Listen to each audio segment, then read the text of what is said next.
Para que un niño se ponga a hacer los deberes o las tareas, y además de manera autónoma, si queremos además con ese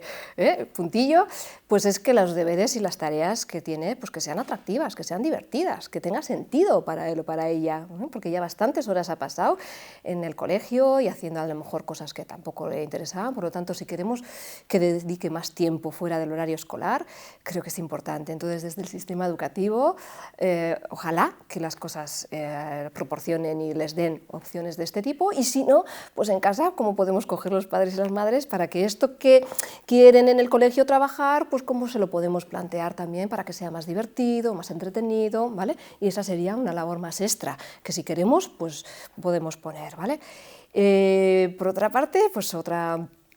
consejo que me sale decir es que si queremos que sea autónomo, pues que es importante que dejemos espacio también para que, bueno, pues se organice, tome sus propias decisiones, y esto significa que si toma unas decisiones, a lo mejor no todas me vayan a gustar o no todas le vaya a llevar al puerto que a mí me gustaría. Por lo tanto, estar abierta, soltar el control y estar abierta y abiertos a que, bueno, pues viva las consecuencias de sus propias decisiones, porque esto creo que va a ser el mejor aprendizaje, más que todo lo haga bien y en su momento, ¿no?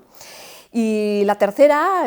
creo que también como padres y madres muchas veces con nuestra mejor intención queremos apoyar, queremos ayudarles,